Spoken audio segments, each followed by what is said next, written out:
ചാണക്യനീതി അധ്യായം 1.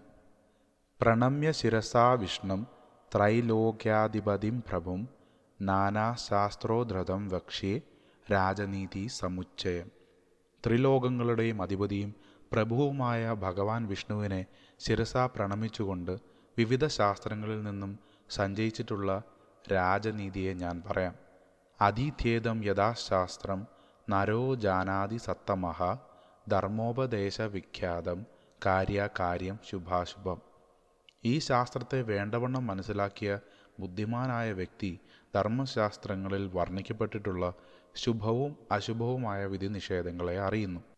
തദഹം സംപ്രവക്ഷ്യാമി ലോകാനാം ഹിതകാമ്യയ യേന വിജ്ഞാനമാത്രേണ സർവജ്ഞത്വം പ്രപദ്യതേ. യാതൊന്നിനെ അറിഞ്ഞാൽ ഒരാൾ സർവജ്ഞത്വം പ്രാപിക്കുന്നുവോ, ആ അറിവിനെ എല്ലാവരുടെയും ഹിതത്തെ ആഗ്രഹിച്ചുകൊണ്ട് ഞാൻ പറയാം. മൂർഖശിഷ്യോപദേശേന ദുഷ്ടസ്ത്രീഭരേണ ച ദുഃഖിതൈഃ സംപ്രയോഗേണ പണ്ഡിതോപ്യവസീദതി. ബുദ്ധിഹീനനായ ശിഷ്യനെ ഉപദേശിക്കുക, ദുസ്വഭാവിയായ സ്ത്രീയെ സംരക്ഷിക്കുക, ദുഃഖിതന്മാരുമായുള്ള അതിയായ സൗഹൃദം വയ്ക്കുക. ഇവ മൂലം വിദ്വാൻമാർ പോലും ദുഃഖിക്കുവാനിടയാകും.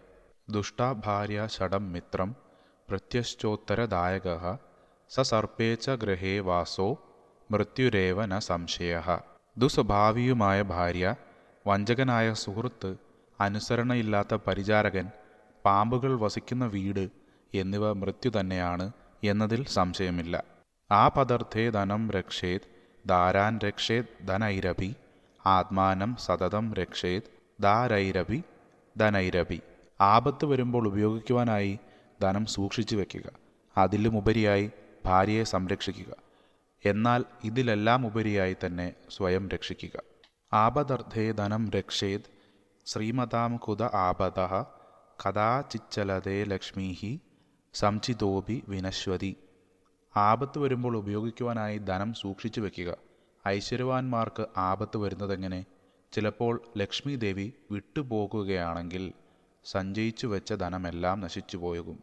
യസ്മിൻ ദേശേന സമ്മാനോ ന വൃത്തിർന ച ബാന്ധവഃ ന ച വിദ്യാഗമഃ കശ്ചിത് തം ദേശം പരിവർജയേൽ. ഏതൊരു നാട്ടിലാണോ തനിക്ക് ആദരവ്, തനിക്ക് ചിത്തമായ തൊഴിൽ, ബന്ധുക്കൾ, വിദ്യാർജനത്തിനുള്ള സൗകര്യം എന്നിവയില്ലാത്തത് അവിടം ഉപേക്ഷിക്കേണ്ടതാണ്. ധനികഃ ശ്രോത്രിയോ രാജാ നദി വൈദ്യസ്തു പഞ്ചമഃ പഞ്ചയത്ര ന വിദ്യന്തേ ന തത്ര ദിവസം വസേത്. ധനികൻ, ശ്രോത്രിയൻ അല്ലെങ്കിൽ വേദജ്ഞൻ, രാജാവ്, നദി, വൈദ്യൻ ഇവയഞ്ചുമില്ലാത്ത ദേശത്ത് ഒരു ദിവസം പോലും താമസിക്കരുത്. ലോകയാത്ര, ഭയം, ലജ്ജ, ദാക്ഷിണ്യം, ത്യാഗശീലത പഞ്ചയത്ര ന വിദ്യന്തേ ന കാര്യ തത്ര സംസ്ഥിതം.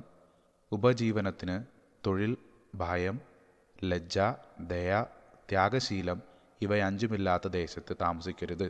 ജാനീയാത് പ്രേഷണേ ഭൃത്യാൻ ബാന്ധവാൻ വ്യസനാഗമേ മിത്രം ചാപത്യകാലേഷു ഭാര്യാം ച വിഭവക്ഷയേ.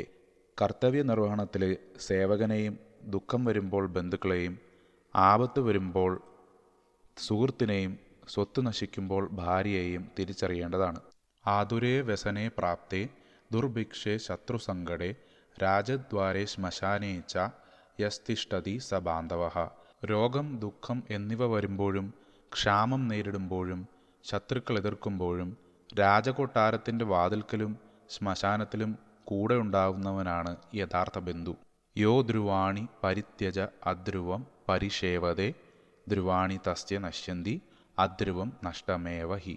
യാതൊരുവനാണോ സുനിശ്ചിതമായിട്ടുള്ളതിനെ പരിത്യജിച്ചിട്ട് അനിശ്ചിതമായതിനെ പിന്തുടരുന്നത്, ആ വ്യക്തിക്ക് നിശ്ചിതമായവ നഷ്ടപ്പെടുന്നു. അനിശ്ചിതമായവ എന്തായാലും നഷ്ടപ്പെട്ടത് തന്നെ. വരയേത് കുലജാം പ്രാജ്ഞോ വിരൂപാമപി കന്യകാം രൂപശീലാം ന നീചസ്യ വിവാഹഃ സദൃശ്യേ കുലേ. വിവേകിയായ ഒരുവൻ വിരൂപയാണെങ്കിലും നല്ല കുലത്തിൽ പിറന്ന കന്യകയെ വിവാഹം ചെയ്യണം. സുന്ദരിയാണെങ്കിൽ പോലും നീചകുലത്തിൽ പിറന്നവളെ വിവാഹം ചെയ്യരുത്. തനിക്ക് തുല്യമായ കുലത്തിൽ നിന്നുള്ള വിവാഹമാണ് ഉചിതമായിട്ടുള്ളത്. നഖീനാം ച നദീനാം ച ശൃംഗിണാം ശാസ്ത്രപാണിനാം വിശ്വാസോ നൈവ കർത്തവ്യ സ്ത്രീഷു രാജകുലേഷു ച. കൊമ്പുള്ളതോ നഖങ്ങളുള്ളതോ ആയ മൃഗങ്ങളെയും നദികളെയും ആയുധധാരികളെയും സ്ത്രീകളെയും രാജകുലത്തിൽപ്പെട്ടവരെയും ഒരിക്കലും വിശ്വസിക്കരുത്.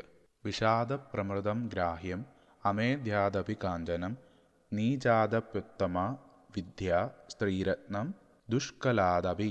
അമൃതം വിഷത്തിനുള്ളിൽ നിന്നും പോലും എടുക്കാം. അമേധ്യത്തിൽ കിടക്കുന്നതായാലും സ്വർണത്തെയും സ്വീകരിക്കാം. അതുപോലെ ഉത്തമമായ വിദ്യയെ നീചനിൽ നിന്നും സ്ത്രീരത്നത്തെ നീചകുലത്തിൽ നിന്നും സ്വീകരിക്കേണ്ടതാണ്. ആഹാരോ ദ്വിഗുണഃ സ്ത്രീണാം ബുദ്ധിസ്താസാം ചതുർഗുണ സാഹസം ഷഡ്ഗുണം ചൈവ കാമശ്ചാഷ്ടഗുണഃ സ്മൃതഃ. പുരുഷന്മാരെ അപേക്ഷിച്ച് സ്ത്രീകളുടെ ആഹാരം 2 ഇരട്ടിയും ബുദ്ധി 4 ഇരട്ടിയും സാഹസം 6 ഇരട്ടിയും കാമം 8 ഇരട്ടിയുമാണെന്ന് പറയപ്പെടുന്നു. അധ്യായം 1 സമാപ്തം.